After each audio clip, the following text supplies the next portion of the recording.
ଚିତା ଲାଗି ଅମାବାସ୍ୟା ଦିନ ଆମେ କାମଦାମ ସାରି ବାହାରିଗଲୁ ପୁରା ଫ୍ୟାମିଲି ହସ୍ପିଟାଲ। ହସ୍ପିଟାଲ କାହିଁ ଗଲି ସିଓର କହିବି।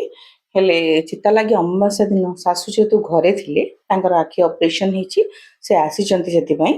ତ ଚିତଉ ପିଠା କେମିତି ନ ହେବ? ଚିତଉ ପିଠା ସକାଳୁ ସକାଳୁ ରେଡ଼ି କରି ଆମେ ପୂଜା କରି ବାହାରିଗଲୁ ହସ୍ପିଟାଲ। ଚିତଉ ପିଠା ଲାଗି ମୁଁ ପ୍ରଥମେ କ'ଣ କରିଥିଲି, ରାତିରୁ ଚାଉଳଟାକୁ ବତୁରେଇ ଦେଇଥିଲି। ସକାଳୁ ଯେମିତି ହେଲା ତାକୁ ଚାଉଳକୁ ବାଟିଲି, ତା ସାଙ୍ଗରେ ନଡ଼ିଆ ଦେଇକି, ଯେତିକି ଚାଉଳ ସେତିକି ନଡ଼ିଆ ଦେଇ ମୁଁ ବାଟିଦେଲି। ତା ଦେହରେ ଟିକେ କ୍ଷୀର ଦେଇକି ମୁଁ ବାଟେ। ଶାଶୁ କହନ୍ତି କ୍ଷୀର ଦେଲେ ପିଠାଟା ବହୁତ ବଢ଼ିଆ ସେ ଫୁଲେ। ବାକି କାମ ସାରିକି ପୂଜା ଆରମ୍ଭ ହେବା ଭିତରେ ମୁଁ ତାକୁ ରେଷ୍ଟ ପାଇଁ ଛାଡ଼ିଦେଲି। କିଛି ସମୟ ରେଷ୍ଟ ହେଲା ପରେ ଶାଶୁ ସେପଟେ ପୂଜା ପାଇଁ ପ୍ରିପାରେସନ୍ କରୁଥିଲେ, ଆଉ ମୁଁ କ'ଣ କଲି, ପିଠା କରିଦେଲି ଯେତିକି ପୂଜା ପାଇଁ ଆଗକୁ ଦରକାର। କାରଣ ଖାଇବା ପାଇଁ ଅଲଗା ଆଇଟମ୍ ହେଇଥିଲା, ଆମର ପୁଣି ହସ୍ପିଟାଲ ବି ଯିବାର ଥିଲା। ତ ସେ ପୂଜା ଲାଗି ଯେତିକି ପିଠା ଦରକାର ମୁଁ ସେତିକି ଆଗେ ପିଠା କରିଦେଲି। ଯେଉଁମାନେ ନୂଆ ଚିତଉ ପିଠା କରୁଛନ୍ତି ସେମାନେ ନନଷ୍ଟିକ୍ରେ କଲେ ଭଲ ହେବ, କାରଣ ନନଷ୍ଟିକ୍ରେ ଭଲସେ ଉଠିବ, ଏତେ ତଳ ପଟୁ ଲାଗିବନି। କିନ୍ତୁ ମୁଁ ନନଷ୍ଟିକ୍ରେ ନାହିଁ, ମୁଁ ନର୍ମାଲ କରେଇରେ କରିଥିଲି, ଆଉ ତଳରୁ ଭଲସେ ଉଠୁଥିଲା ବି, ବିଲକୁଲ ଲାଗୁନଥିଲା। ଆପଣ ଦେଖିପାରୁଛନ୍ତି ଚିତଉ ପିଠା କରିବାର ମେନ୍ ଟ୍ରିକ୍ ହେଲା ଆପଣ କରେଇକୁ ପୁରା ହାଇ ହିଟ୍ରେ ରଖିଥିବେ। ପିଠା ପଡ଼ିବ, ତାକୁ ସାଙ୍ଗେ ସାଙ୍ଗେ ଯେମିତି ଘୋଡ଼ାଇବା କଥା ଘୋଡ଼େଇବେ, ଟିକେ ପାଣି କନା ଦେଇଥିବେ।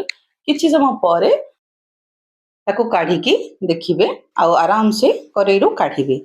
ମୁଁ ଚିତଉ ପିଠା ସକାଳୁ ସକାଳୁ ଯେଉଁ କଲି, ପୁରା ବଢ଼ିଆ ସେ ଉଠିଗଲା, ମନ ଖୁସି ଲାଗିଲା। ଯାହା ହଉ ଆଟଲିଷ୍ଟ ପୂଜା ପାଇଁ ଯେଉଁ ପିଠା ତକ ହେଲା ପୁରା ଭଲସେ ହେଲା, ବିନା ଭାଙ୍ଗିବାରେ, ବିନା କିଛି ଅବାଗିଆ ହେଇକି। ଥାଳିରେ ପିଠା ଥୋଇକି ଠାକୁରଙ୍କୁ ପୂଜା କଲା ବେଳକୁ ପିଠାଟା ସୁନ୍ଦର ହେଇଥିବ, ବହୁତ ବଢ଼ିଆ ଲାଗିବ। ଚିତା ଲାଗି ଅମାବାସ୍ୟା ଓଡ଼ିଆ ଘରର ଗୋଟେ ବହୁତ ବଡ଼ ପର୍ବ। ଏବେ ତ ସହରମାନଙ୍କରେ ଏତେ ଜଣାପଡ଼ୁନି, କିନ୍ତୁ ଆମେ ମନେ ଅଛି ଛୋଟ ପିଲାବେଳେ ଗାଁ ଗହଳିରେ ଯେତେବେଳେ ଆମେ ଛୋଟ ଛୋଟ ଥିଲୁ, ମାମୁଁ ଘରକୁ ଯାଉ, ବୁଲିବାକୁ ଯାଉ, ଏଇ ଚିତଉ ପିଠା ଯଦି ପଡ଼ିଥାଏ, ପୁରା ବହୁତ ଆମାଉଣ୍ଟରେ ଚିତଉ ପିଠା ହୁଏ। ସମସ୍ତେ ଆମେ କେତେ ଖୁସିରେ ଖାଉ। ପୂଜାଟା ବହୁତ ଭଲ ଭାବରେ ସେଲିବ୍ରେସନ୍ ହୁଏ।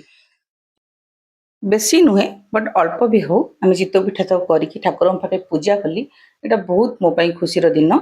ତାପରେ ପୂଜା ସାରି ଆମେ ସମସ୍ତେ ରେଡ଼ି ହେଇଗଲୁ ହସ୍ପିଟାଲ ଯିବା ପାଇଁ। ଆକ୍ଚୁଆଲି ହସ୍ପିଟାଲରେ ମୋର ଆଜି ଆଇ ଟେଷ୍ଟିଂ ଥିଲା। ଶାଶୁଙ୍କର ତ ଅପରେସନ୍ ହେଇଛି କାଲି, ଗୋଟେ ଦିନ ଆଗରୁ ହେଇଥିଲା, ବଟ୍ ଆଜି ମୋର ଆଇ ଟେଷ୍ଟିଂ ଥିଲା। ମୋତେ ଟିକେ ଛୋଟ ଅକ୍ଷର ବ୍ଲର୍ ଦେଖାହେଉଛି ପାଖରୁ, ସେଥିପାଇଁ ମୁଁ ଯାହାହେଲେ ଆଜି ଆଇ ଟେଷ୍ଟିଂ କରିବି, ବୋଧେ ଚଷମା ଲାଗିବ। ସେଥିପାଇଁ ହସ୍ପିଟାଲକୁ ଆମେ ସମସ୍ତେ ଯାଇଥିଲୁ। ହସ୍ପିଟାଲରେ ମୁଁ ମୋର ଆଖିରେ ଡ୍ରପ୍ ପକେଇଲି। ଡ୍ରପ୍ ପକେଇକି ସେମାନେ ଦୁଇଥର ଟେଷ୍ଟ କରିବା ପାଇଁ ଅପେକ୍ଷା କରିଥିଲେ। କିନ୍ତୁ ମୋ ପୁଅ ତା ଦେହରେ ହସ୍ପିଟାଲ ସାରା ଏପଟ ସେପଟ ହେଇ ବୁଲି ପୁରା ହଜବେଣ୍ଡକୁ ଆକ୍ରାନ୍ତ କରିସାରିଲାଣି। କାରଣ ମୁଁ ତା ଆଖିରେ ଡ୍ରପ୍ ପକେଇଛି, କିଛି କରିପାରିବିନି, ବୁଲି ପାରିବିନି, ବାଧ୍ୟ ତାଙ୍କୁ ବୁଲିବାକୁ। ଆଉ ଶାଶୁଙ୍କର ବି ଆଖି ଅପରେସନ୍ ହେଇଛି, ସିଏ ବି ଦୌଡ଼ି ପାରିବେନି ତା ପଛରେ। ଆମେ 2 ଜଣ ବସିଥିଲୁ, ସିଏ ପୁରା ତା ପଛରେ ଏପଟ ସେପଟ ହେଇ ଦୌଡ଼ି ଦୌଡ଼ି ହାଲିଆ ହେଇ ଲାଷ୍ଟକୁ ଚିପ୍ସ ଆଣି ତାକୁ ଧରେଇ ଦେଲେ। ରିପୋର୍ଟରୁ କ'ଣ ବାହାରିଲା ମୁଁ ଜଣେଇବି।